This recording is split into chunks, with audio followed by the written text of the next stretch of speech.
In this video, I'm going to tell you how to achieve your goals or achieve them way faster instead of making these very slow progress. And more precisely, I'm going to talk to you about the 7 steps to achieve your goals and make sure you keep growing and don't lose what you built. I'm also going to talk to you about how Steve Jobs made things simple, which has a lot to do with it, and the different types of wealth, and how you might be wealthy without realizing it or taking advantage of your wealth.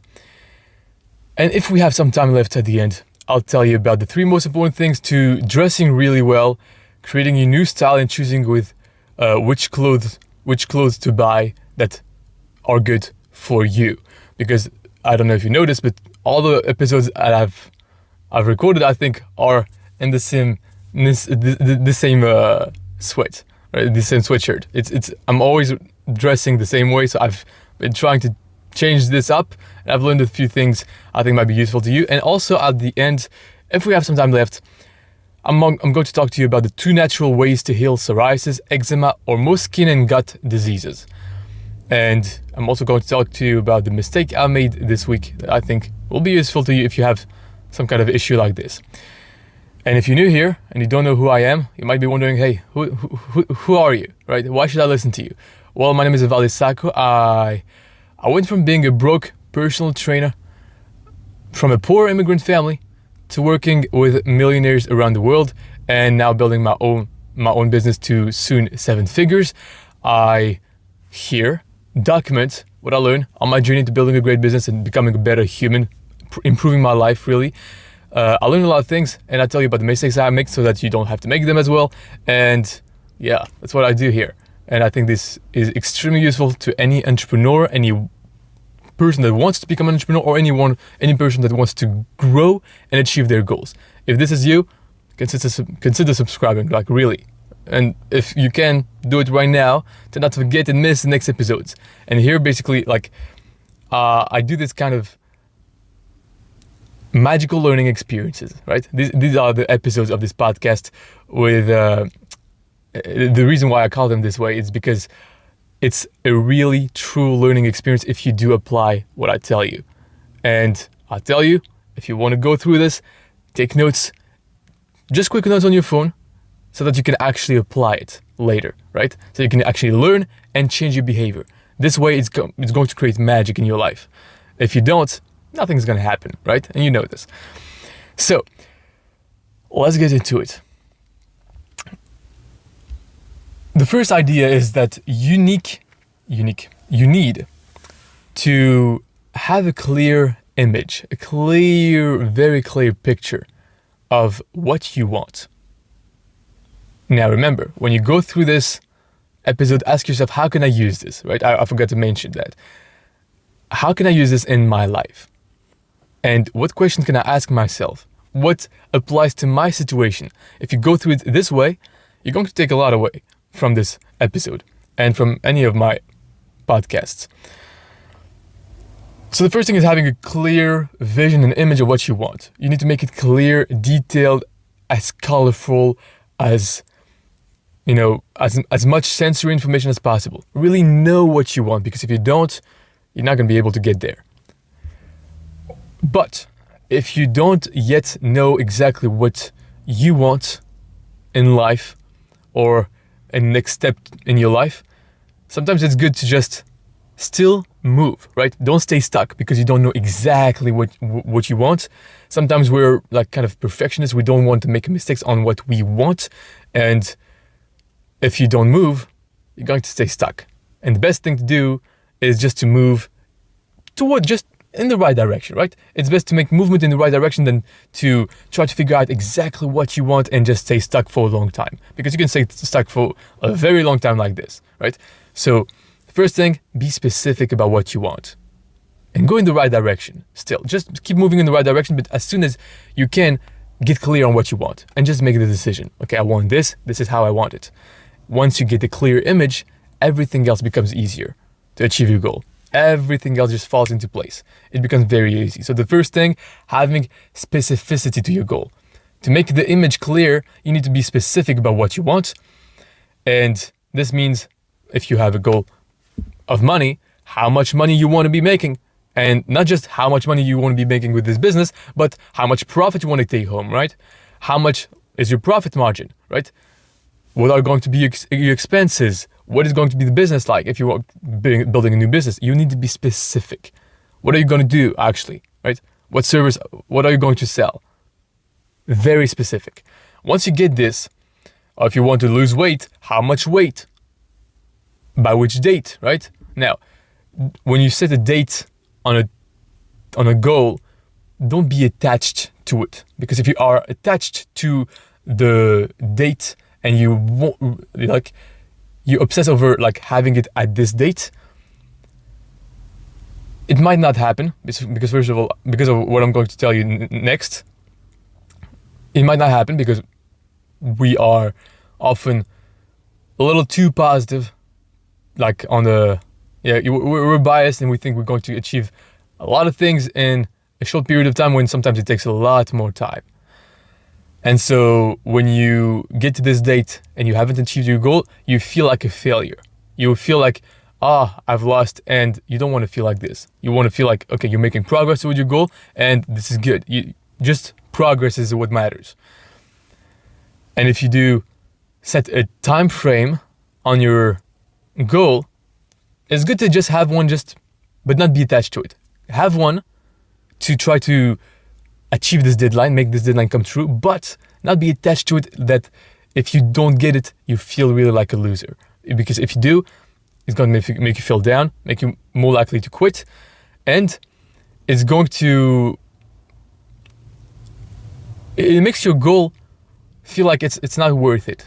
Because if I haven't achieved it by this date, if in 1 month I haven't made, a 1 million, if in 1 year I haven't made $1 million, then I'm going to quit, right? Then my goal is not worth it. This is the assumption behind I need this date, right? What if you make it 1 week after it, right? Does it really matter? No, it's okay. If you just make $1 million instead of 1 year, you make it in 2 years. Is it not worth it? I think it is still worth it, right? So time frame, it's good to have specificity, to kind of have the sense of urgency, but not be attached to it, right? You're okay if it takes a long time. It's your goal must be worth enough. It must be big enough so that if it takes you longer than your time frame that you want it to, it's still worth it, right? Then the second thing, you have a specific goal now. You need to ask yourself, what's the catalyst step or habit I need to make this come true? For example, if you want to be, let's say, healthier, you're not drinking enough water, and this makes you lose energy, you are going to ask yourself, okay, what's the easiest thing I can do? What's the catalyst step? What's the essential thing I need to do to make everything else easier or necessary to achieve my goal? For example, if you lack energy, and the reason you're not lacking energy is because you're not drinking enough water, your goal is to drink, let's say, 1 gallon of water every day, right? What's the catalyst step for that? Putting a bottle of water aside your bed. So the first thing in the morning, boom, you drink it. And it's the thing that is going to make it very easy and likely for you to achieve your goal. You can ask yourself, okay, what is it for me? What is it in my situation? What is it for my goal? What is the catalyst step for my situation? And then you need to make it into a habit, because habits are really what builds your goal. Like if you have a habit of working on your business, right? If you work always on your business 6-8 hours a day, it's a habit. And this actually makes you achieve your goal. If it's not a habit, if it's something that you just do once, it's not going to do anything, right? So you need to transform whatever this catalyst step you have, transform or use it to make a habit. So you have a habit of drinking 1 gallon of water every day, right? You have a habit of always keeping a bottle next to your bed. This is a habit that you keep, and once you get past through what I do to turn something into a habit is that I plan my next day the day before, right? So today I'm going to plan tomorrow. I'm going to put 3 main things I need to do tomorrow, plus a few other things.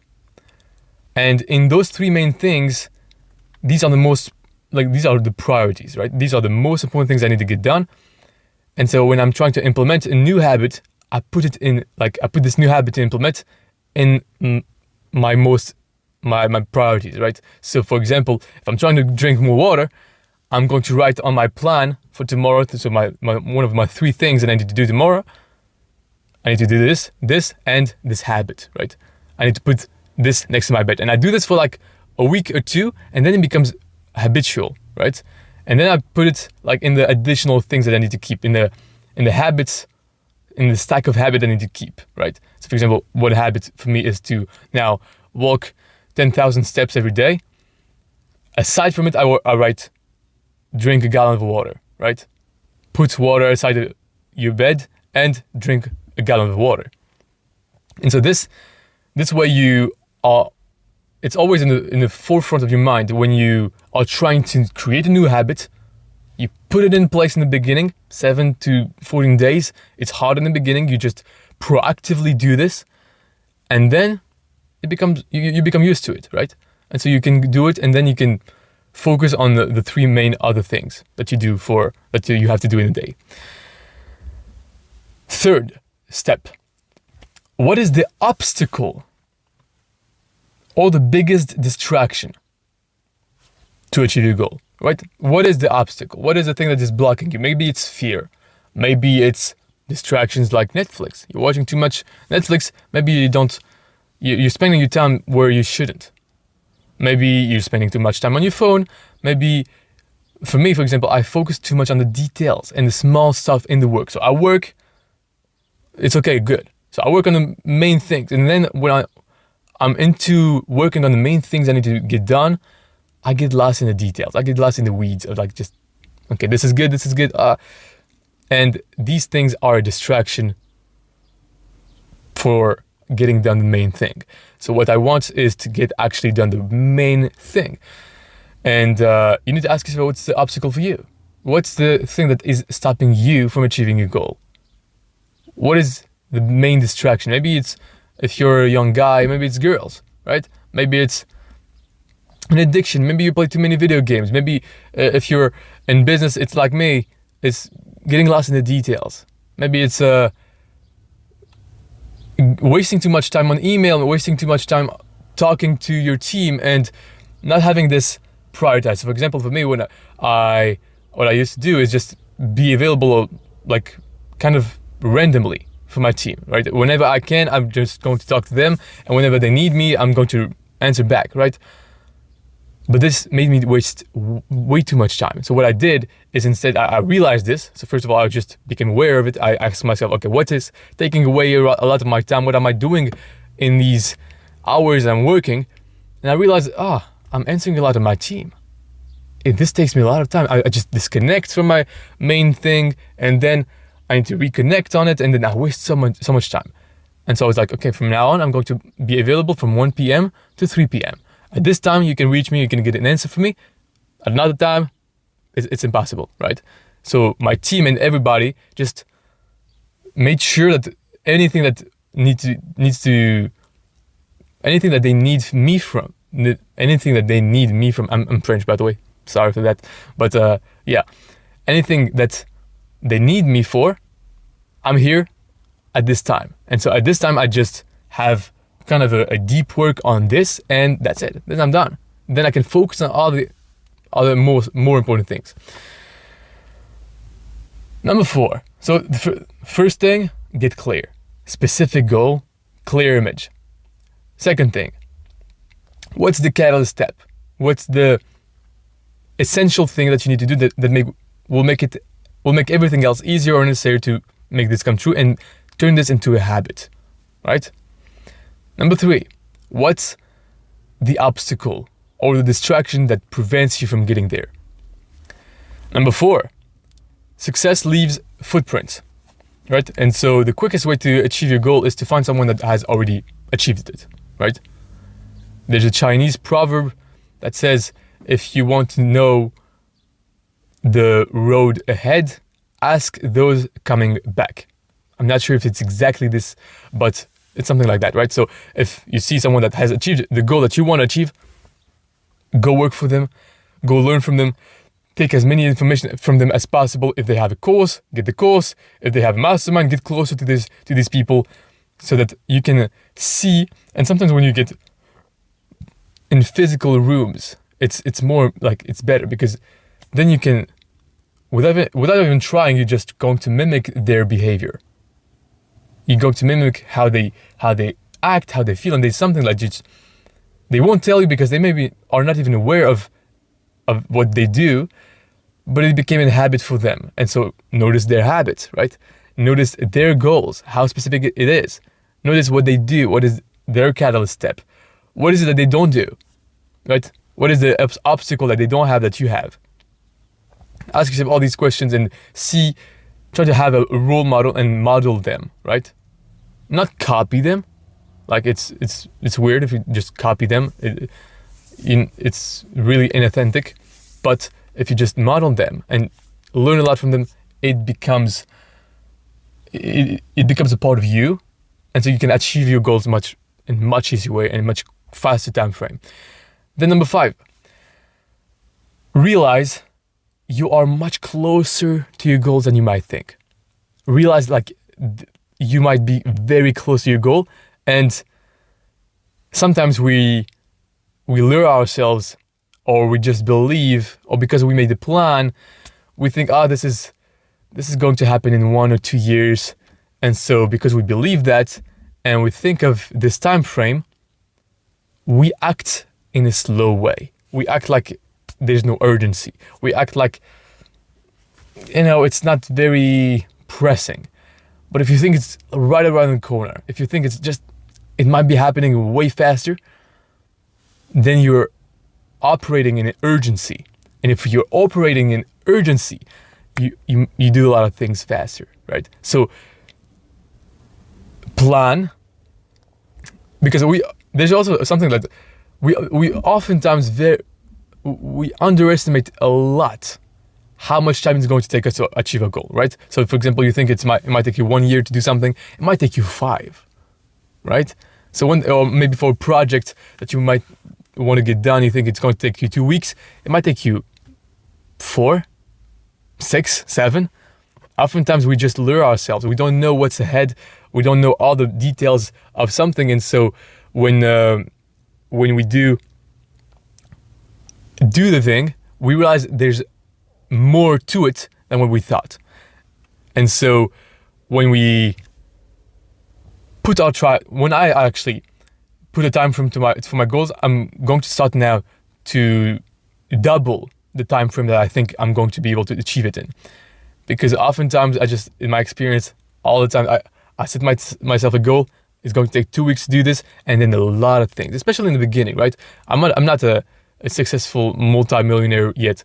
I don't know exactly, and especially I'm kind of in a new business, relatively, like on the macro, I'm still new to the business.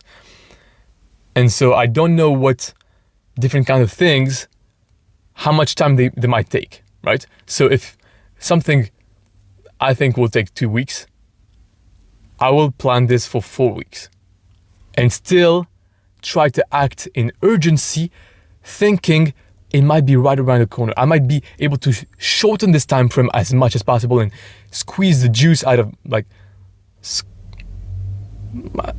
just make the most out of my time to get it done in 1 week, right? And this is a challenge that excites me and makes me operate in urgency. So this urgency, this feeling that it's going to be very close, it's like right around the corner. It might be you might just need one idea that will make everything blow up. You might need just one information, one thing that will make everything else easier, and it's one person that changes your life forever. And this is often the times with very successful people. Like very, very successful people have often just one person that changes their life forever. And when they meet it, boom. Sorry, I'm going to sneeze. Wow. I hurt my back actually doing that. Oh my God. I really hurt myself badly now. Wow. Anyway, sorry. So, I feel like I'm going to sneeze again. This is the allergy part I'm going to talk to you about at the end. So, Let me open the door. Open the door? No, not now. So,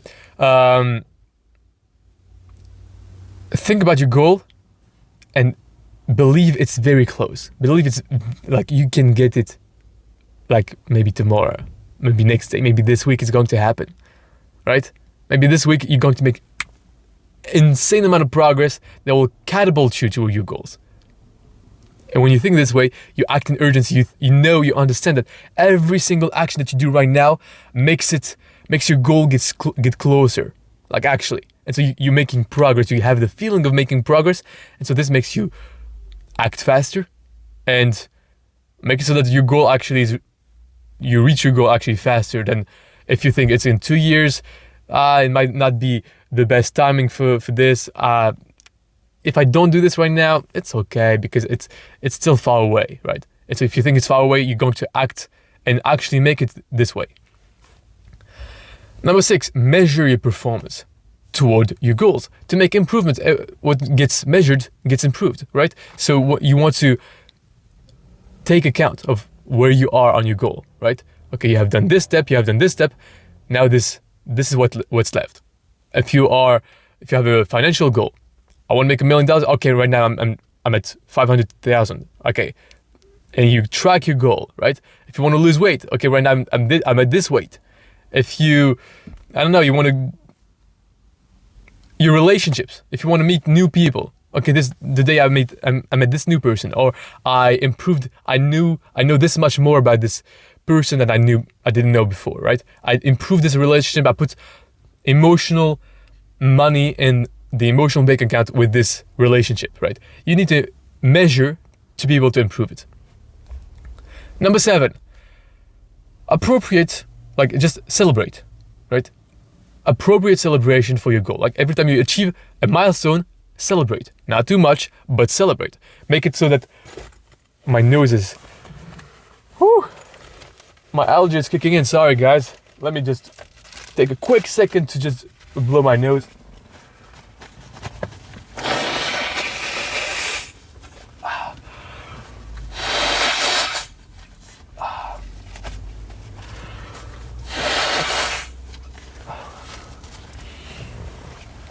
All right. My allergy is very bad now. Sorry.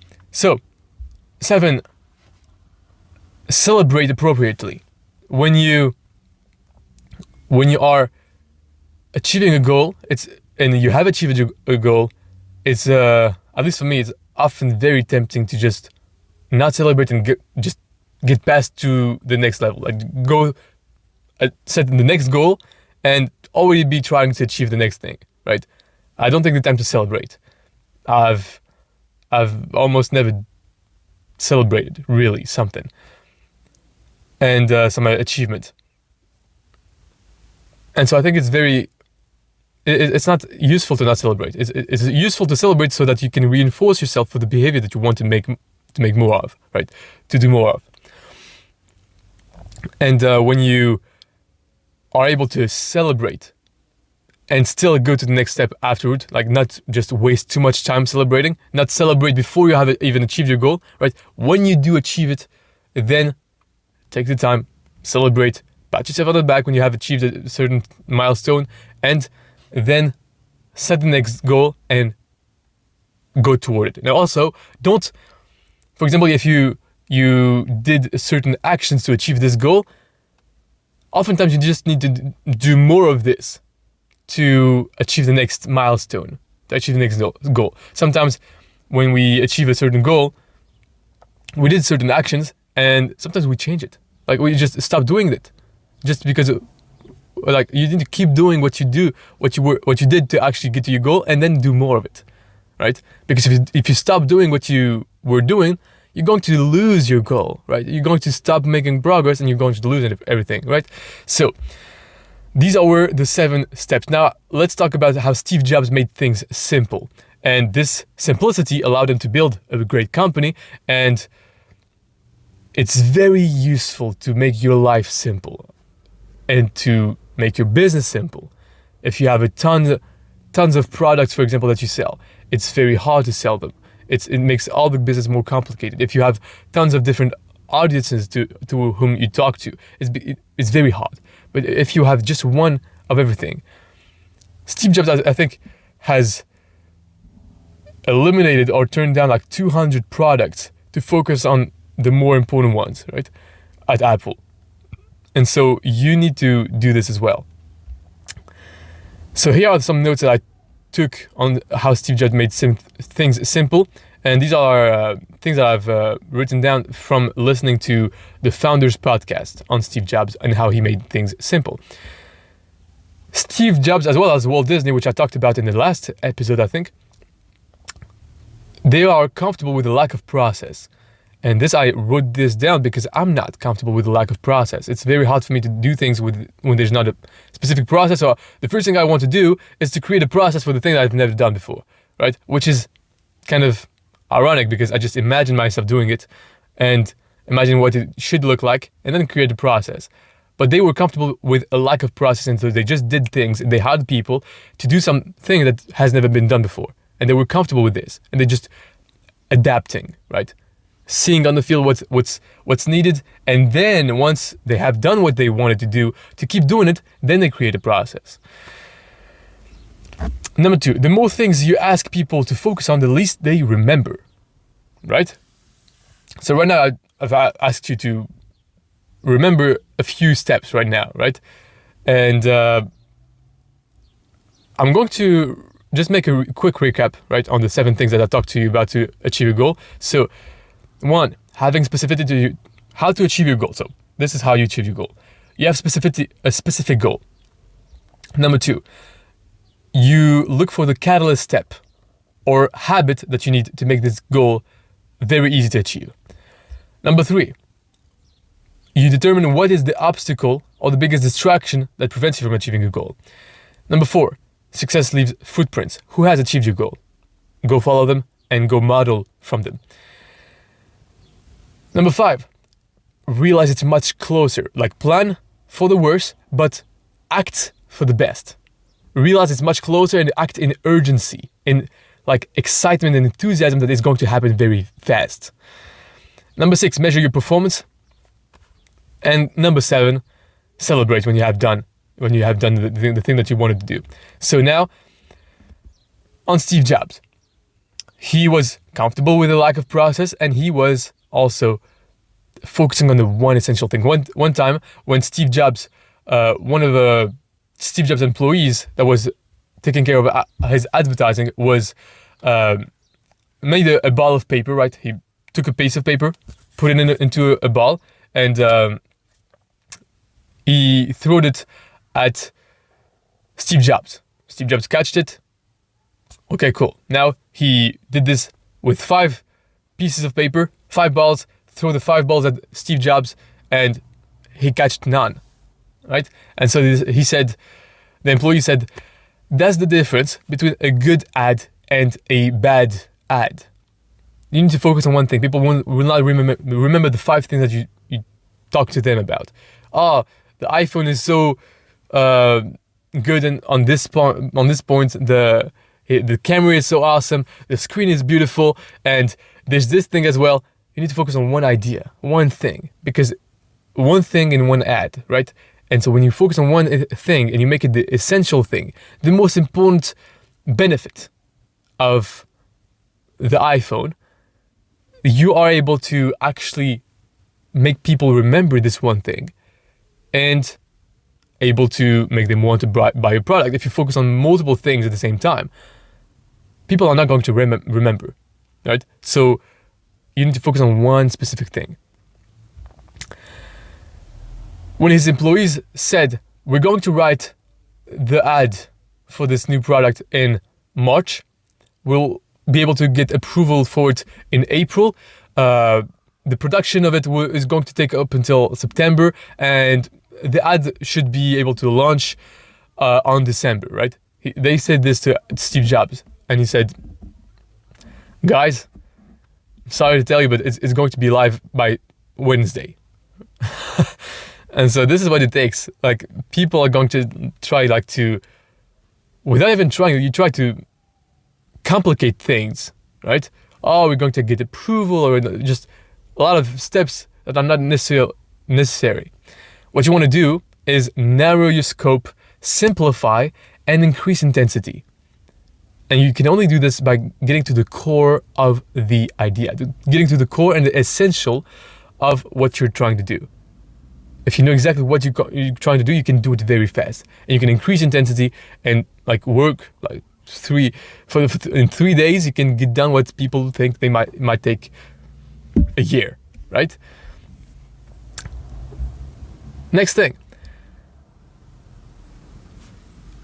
He said something like, it's David on the Founders Podcast, he said something very useful. I'm not sure if it was about Steve Jobs, but it's a similar idea.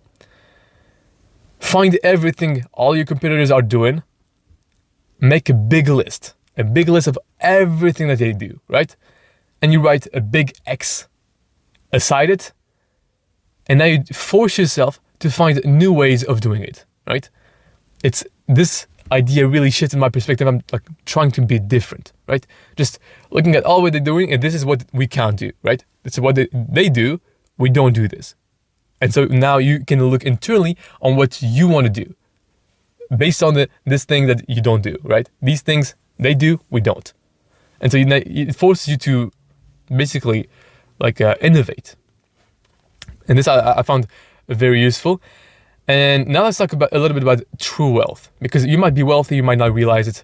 And I listened to the Ed Milet podcast with Robin Sharma, and it was on this podcast that I listened. I've heard about this, and I thought this was extremely useful. Let me just open the door quickly because I think my phone is going to overheat and the podcast is going to shut. So, by the way, if it stops like this, not my fault, the phone overheated. So, technically it's still my fault, but I don't have a much better setup that it's practical for me. So anyway, true wealth is not only money, but the luxury of having time, taking your time, not being pressed, being able to stop working for 2 weeks and go on vacation for two other weeks with your family. This is true wealth. And I really realized this. And sometimes we take things that we have for granted, right? And I'm going to tell you more about this in a few seconds. And they talked about QTR, quality time remaining. How much time do you have left here on Earth? How much time do you have left with the people you love? If you see your parents only once a month, how much time are you going to see them before they're gone, right? If they have 20 years left, it's not that much, right? So, if you see them just once or twice a year, it's not a lot at all. How much summers do you have left for you? Not a lot. This is why we need to, the idea behind this is keeping in mind that you're going to die, keeping in mind your death, and make every moment in your life very rare and valuable. And so you're going to make the most out of them. And you want to be able to remind yourself of your death. This is what Robin Sharma said.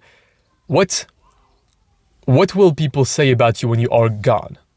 This is ask yourself this question, and this makes you have the feeling that, okay, how do you want to live your life? And live it with intent, with the right intentions, knowing the end in mind. This is something that Stephen Covey talks about in the 7 Habits of Highly Effective People. Start with the end in mind, with the end of your life in mind, and live it as you would want this end. What would you want the end to say, and live accordingly now based on this end. And what is one sentence that you want people to say about your life, or that you want your life to have said? Not necessarily people to say it about you, but what you want your life to have meant. And this makes you want to work harder, and also this oftentimes puts you on a mission, right? This is my mission because I want this to be the end. and it drives you more, and so you get more done. And then he also talks about the different types of wealth, which one of them is financial, right? How much money you make, but wealth is also relationships. Wealth is also adventures. Wealth is also QTR, quality time remaining, right? It's when you're young, like a lot of billionaires would, like a lot of 60 years old, 70 years old billionaires would give everything they have to just be 20 years old again. Why? Because this is a type of wealth that you cannot buy. This is something insane.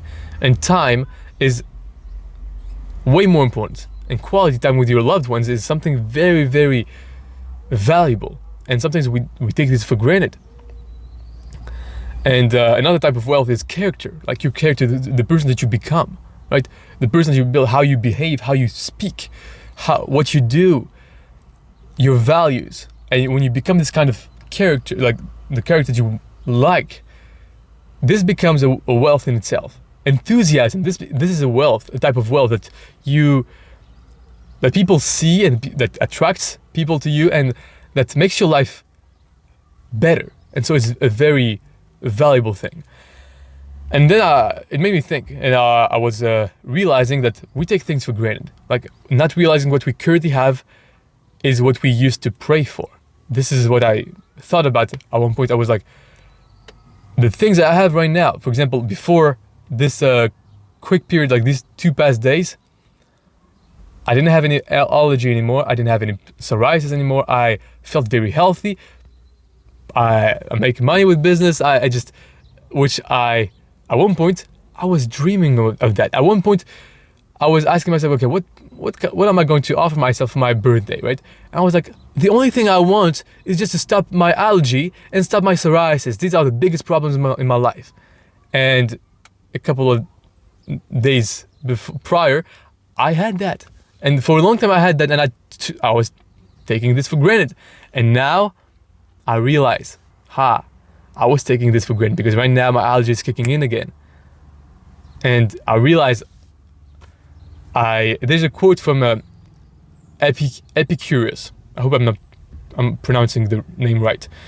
It's a Greek philosopher, I think, or a Stoic, something like that. And he said, "Do not spoil what you have by desiring what you have not. Remember that what you now have was once among the things you only hoped for." And this brought it home. I was like, yeah, that's true. I'm taking for granted what I have now. I used to dream to have, when I was a kid, I used to dream, like really dream, of having a phone like mine right now, right? I used to dream to be able to speak in English like that. I used to dream having a business, having a team, being a leader, being free like that. Right now I realize I'm so free. I can take right now 2 weeks vacation and I can do it with no problems. And I'm taking this for granted. When I was working at some place, if I had a normal job, I wouldn't be able to do that, right? I'm taking this for granted. I'm taking this freedom for granted because you start becoming used to it. And so you need to realize and be grateful for that. And this makes it also more valuable. You enjoy it more like this. And so, yeah. Now let's talk about the allergy thing. First of all, let's talk about the style thing that I learned, because this week I was trying to improve my style, improve my clothing, because I just dressed the same way for a long time, and I'm not trying hard enough to just look good, right?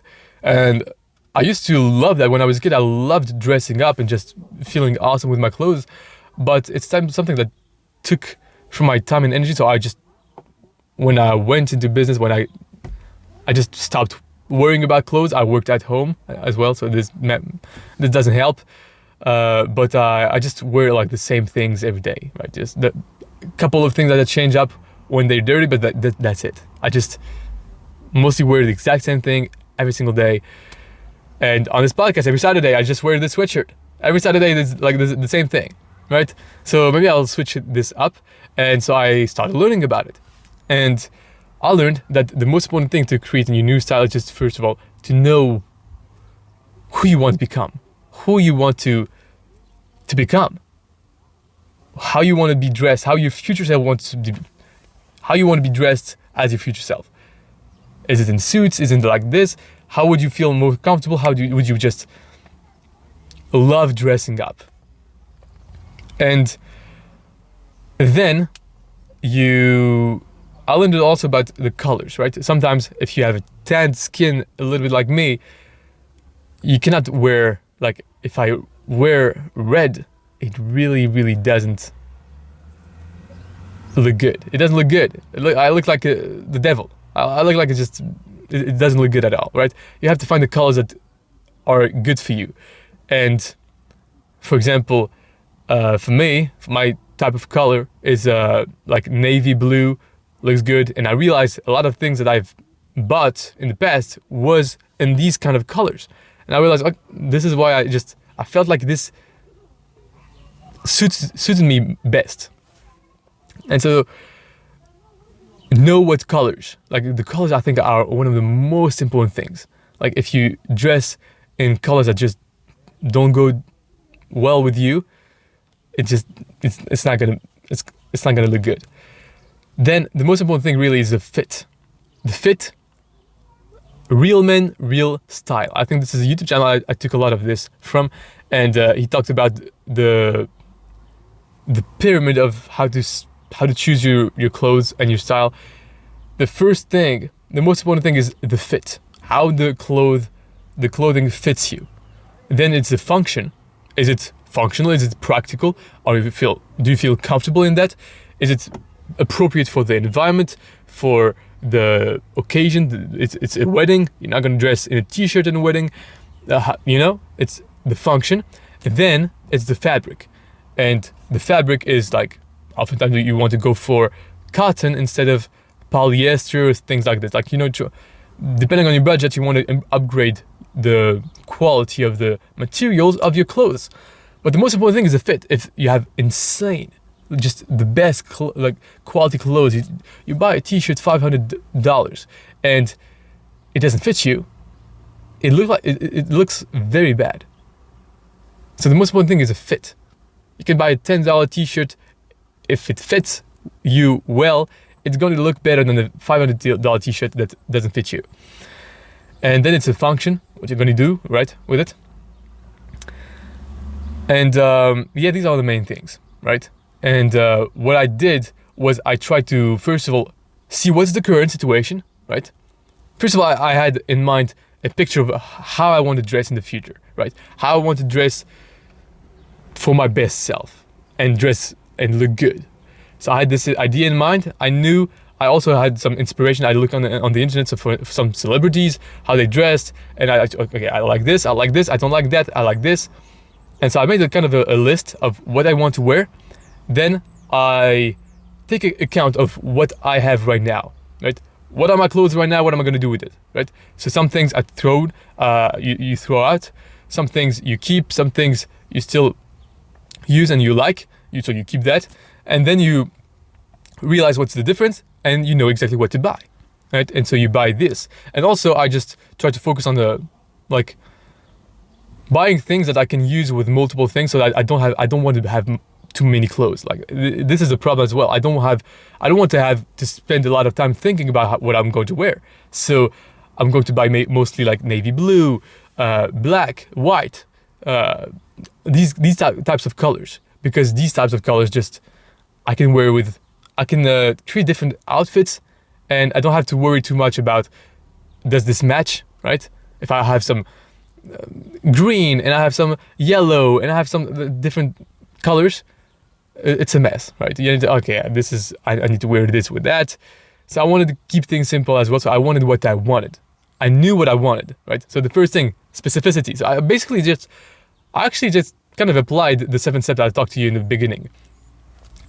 And so I noticed what I lacked in my wardrobe, and now I have a list of things that I need to buy and things that I need to be looking out for. And also I realized, thanks to Real Men, Real Style, the guy said this, don't try to buy everything at once, right? Sometimes it's going to take you some time to come across the good piece of clothing that will suit you, that will fit you well, that will be the right thing for you, that you want, right? And at the price that you want as well. So yeah, these were the things that I learned on style. Now you're going to see me in and dress shirts with a tie and everything. I'm just kidding.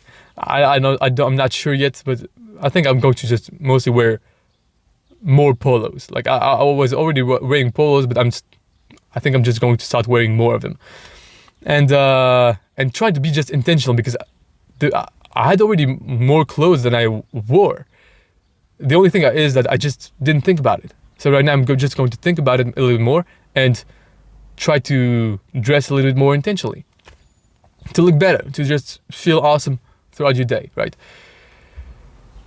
Then, the thing on the allergy. One thing I realized, it's one of the most important thing, is sun plus ocean water equal plus less stress equal healing.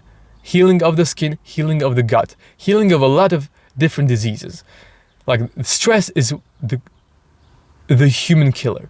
Stress, like inside, like constant, like negative stress, is the biggest killer of all. It's going to make your hair fall. It's going to make your skin either have psoriasis, eczema, some things like that. Your gut will not digest properly, and so this will create tons of other problems. And I realize that when I'm in nature, this is the best thing that heals me. It's like having proper rest, proper sleep is insanely important, but also going in the water, going in the ocean water, taking sun bath, right? Being under the sun, it heals you, really. And reducing your stress and just really healing your gut, because your gut is going to be the most important thing that's going to translate in everything. They say that the gut is the second brain, and it knows exactly if you're stressed. Sometimes when you massage your belly and you just try to hit your organs, your internal organs, you notice that you hurt somewhere. When you hit a spot on your belly, it hurts, especially in the morning, right? When you massage this spot, it actually heals the gut. This is what I notice, at least. I notice that every time I do this, and I do this for a long time, I end up feeling better by my psoriasis, my allergy, and I think this will help you out a lot if you do apply it. Hopefully this served you. If it did, please share it with a friend, leave a like, and subscribe to not miss the next episode, and I'll see you on the next one. You can click it on it, and it's going to be very useful to you. All right? Take care.